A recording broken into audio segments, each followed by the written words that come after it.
Okay, so I've been working on this driver's side front fender on Mark's car, and I've got it really close right now, and I'll show some pictures of what it looked like before. It's so time consuming to try to stop and take videos during the process. So I'm just going to give you a summary of what I've done so far. Looking at the pictures, this thing had been hit right in the front, and it pushed it back, kinked it a couple spots here. So there's a high spot there, there's a pretty good sized kink in here, and then there was, it was just really ripply.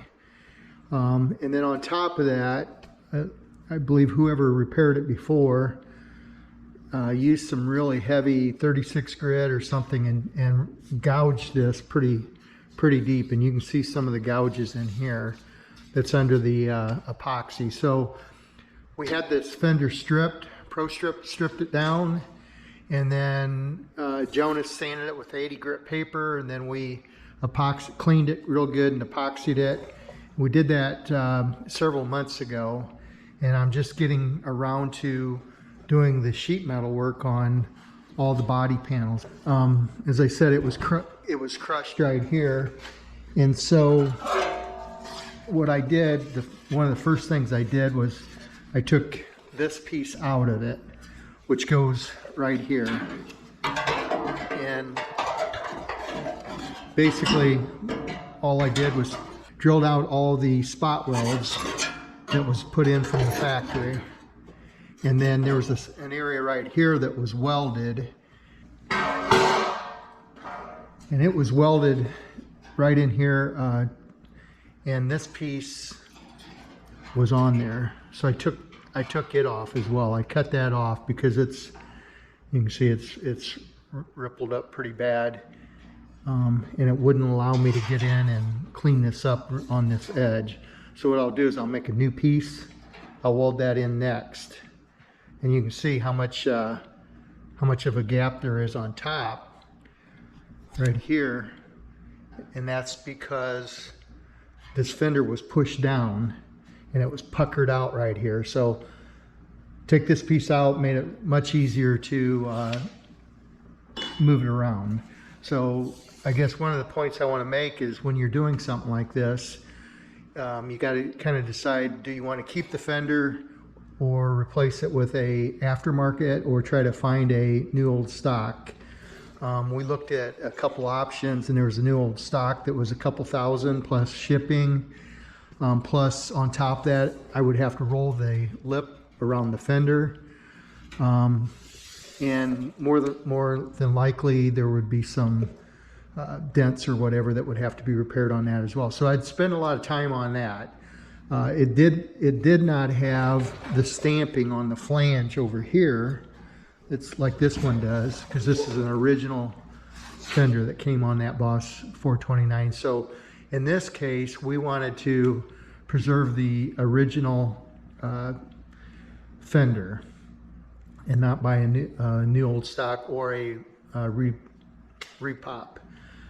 Some of the cars that you may be doing, it'd be just easier to get a reproduction and try to finesse it to fit. Those are never exactly right. They don't fit up door quite right.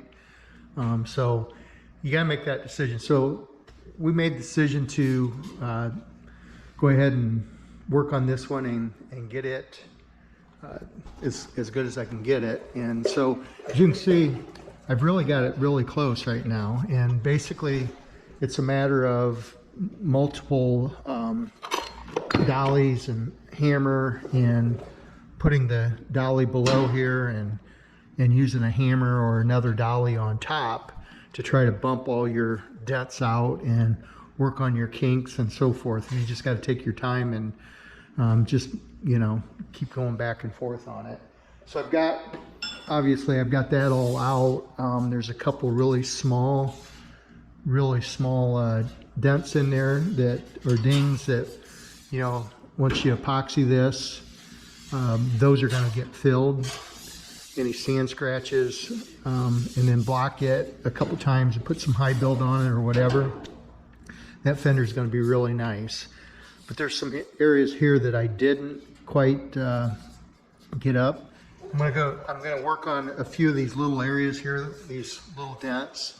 And the way I would do that is I'd find the dolly that fits the contour of this the best on the backside. Like this one fits really good here. And I take this edge and I try to get it in this body line here. Whenever you're repairing something like this, for instance, there was a dent right here, and you can see this and you can see this. That body line was depressed. So the way I would fix that, take the edge of that and put it right on the bottom of that body line, and I would tap on it here with a hammer or whatever, and I just kind of roll it back up, and then when it's on the bottom of that flush, then I would continue to go around that dent until I work it out and just keep going back and forth. I would use a variety of hammers I've got as well. You know, some of them are contoured this way, some of them are flat, some of them have a contour the opposite direction, so you can get in underneath like this. So you just got to kind of practice until you get it the way you want it.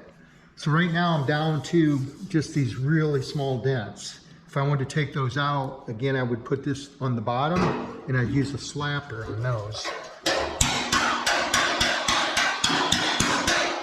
And you put a little bit of pressure up.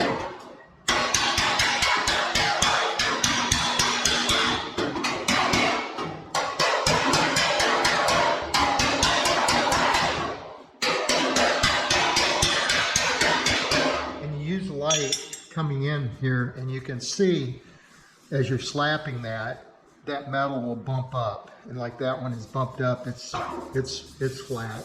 You just keep running your hand over it till you're satisfied with the way the finish of it is.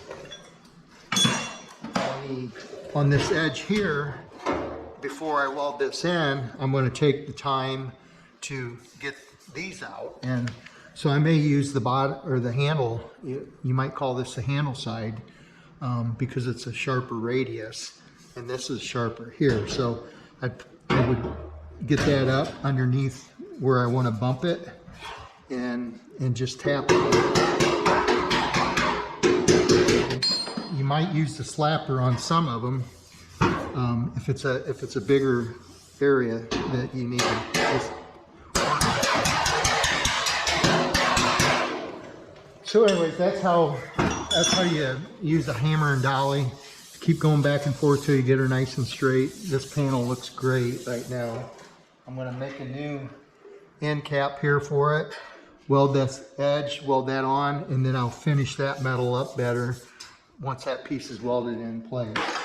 And then finally, I will clean this up really good and put it back in and weld it in place.